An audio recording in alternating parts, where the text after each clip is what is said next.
Alright, New River Troll again with another quick Endler fish tank update. This tank here, I just recently added all these new plants here, the bigger green one. Well, actually all these plants in here, because I wasn't having any success. See if you can get this little baby one back there, Mal. If you notice, well, he went behind, he might come back out. I've been trying to produce this red strain. And we got this by accident. This wasn't a predictable result. We got that from crossbreeding a male one of these LT gray Endlers to female Japanese blue leer tails. The little baby that we're trying to find back in here, he's starting to show some red on his tail and on his body. See, Mal, he's right there. You see, you can catch some of the red tinge on him. He's only the second generation actually the first generation of these hybrids.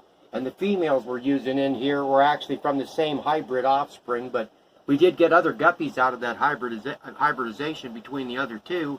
It's just they were more of a predictable color pattern, so we're trying to work on this. The only thing we might do later is try to enhance the vertical black lines and on the top fins that divide the fish in half on these, which I might have to go back mixing with female LT gray Endlers. We do got lots of new fry in there too. They're really hard to see. They're hiding up in the green plants, and sometimes I'll see one swimming around there. But so the plants have solved that problem.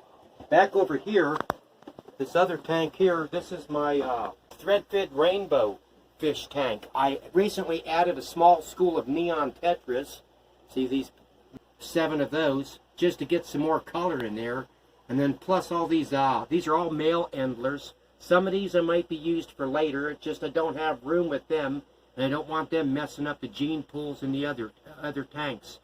Other than that, if they're not keepers, we just get rid of all the babies and just give them away as gifts or take them to a pet store. Then we just keep the selected ones back for later.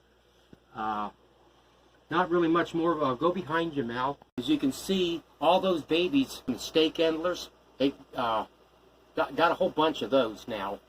So that purchase worked out pretty good.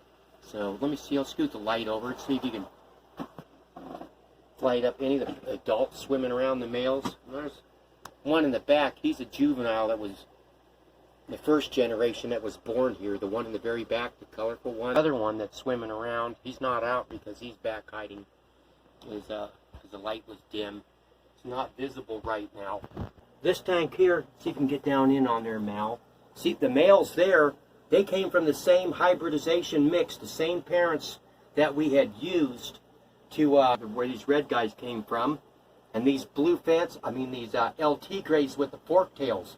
This is what we were actually trying to achieve, and we have been successful on that there with those 2 males. Want to have the fork tails that the Japanese blue leer tails have, but keep the color of the LT grays. So the only thing we have done different than this tank here is we got rid of a couple of older female generations, and we're back crossing them to this group of females. They're probably about 3 or 4 generations away from the initial hybridization. Anyway, and on yesterday's trip, there's going to be on another vid. I'm not sure if this comes out first or if that one does. It was kind of a bust. Didn't find the petroglyph I wanted. We got our asses kicked climbing around. Still got some good vids, and I hope you guys will take the time to watch those too. There's going to be 2 vids for that, brought to you by Doug Mobley, since him and I are kind of co-mingled some of the stuff. He's going to keep some on his channel and some on mine, so be sure to watch Crotalus King for the portions of yesterday's hike out in the desert that I might not have in my vid. Thank you so much, and talk to you later.